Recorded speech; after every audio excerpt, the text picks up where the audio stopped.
เศรษฐกิจเมืองวังเวียงแขวงเวียงจันทน์ขยายตัว 8.62 ส่วนห้อย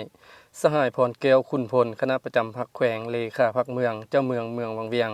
ได้ผ่านห้างบทรายงานการเมืองต่อกองประชุมใหญ่ผู้แทนองค์คณะพรรคเมืองวังเวียงครั้งที่ 8 ที่ไข้ขึ้นในระหว่างวันที่27-28 กุมภาพันธ์ 2025 นี้ที่ห้องประชุมของเมืองดังกล่าวโดยการให้เกียรติเข้าร่วมของสหายคำพันธ์สิทธิดำพากรรมการศูนย์กลางพรรคเลขาพรรคแขวงเจ้าแขวงเวียงจันทน์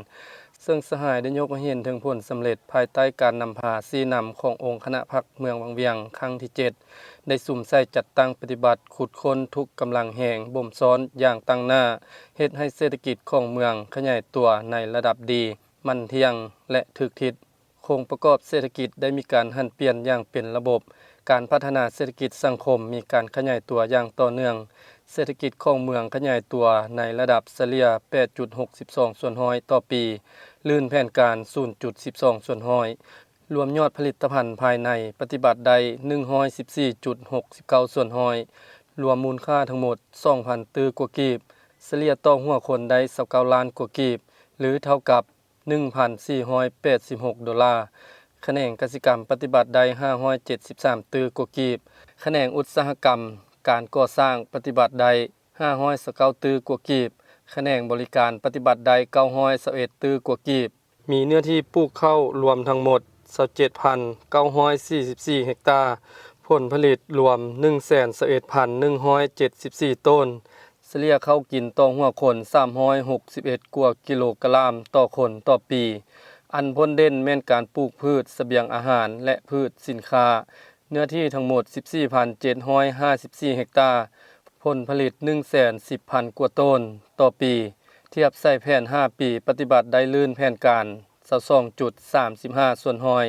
ได้ลงสุกยูส่งเสริมด้านวิชาการและตอบสนองวัตถุอุปกรณ์ที่จำเป็นจำนวนหนึ่ง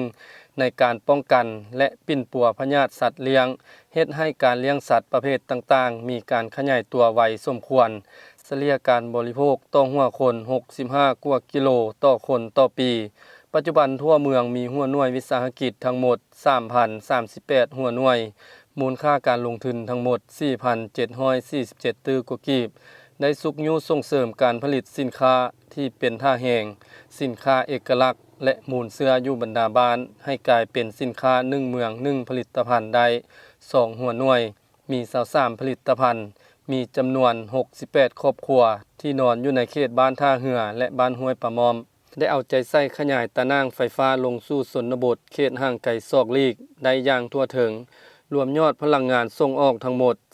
340ล้านกิโลวัตต์โมงเป็นเงิน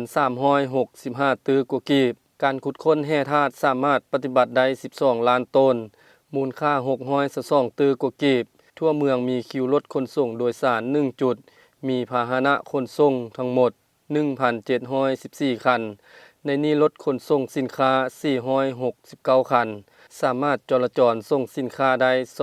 2,190 ต้นต่อปีรถขนส่งโดยสาร582คันรถขนส่งนักเรียน129คันรถขนส่งแขกนักท่องเที่ยว534คันสามารถบริการขนส่งโดยสารได้ 1,825 เที่ยวผู้โดยสารจำนวน 18,250 คนต่อปี